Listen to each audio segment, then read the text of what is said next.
একটি মেয়ে আকাশের নিচে বসে বই পড়ছে, আর বইটি ইসলামিক গল্প নিয়ে। বইটি খুললে দেখা যায় গল্পের মধ্যে ছিল ইসলাম ধর্মের শিক্ষামূলক ঘটনাবলী এবং প্রেরণামূলক কাহিনী।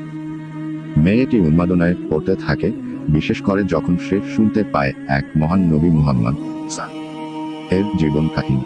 গল্পের মধ্যে ছিল নবীর সাহস, দয়ার উদাহরণ এবং নৈতিকতার শিক্ষা। প্রতিটি পাতায় ছিল তার জীবনের বিভিন্ন দিক, যেমন তার মহান চরিত্র, মানুষের প্রতি তার ভালোবাসা এবং ইসলামের প্রচারের জন্য তার অক্লান্ত পরিশ্রম। গল্পটি পড়ার সময় মেয়েটির মনে উঠে আসেন নবীর শিখানো মূল্যবোধগুলি। সে উপলব্ধি করে কিভাবে একজন মানুষ তার নৈতিকতা ও বিশ্বাসের ভিত্তিতে সমাজে পরিবর্তন আনতে পারে। গল্পের শেষে মেয়েটি প্রতিজ্ঞা করে যে সে নবীর আদর্শ অনুসরণ করবে এবং ভালো কাজের মাধ্যমে ইসলামের শিক্ষাগুলি ছড়িয়ে দেবে।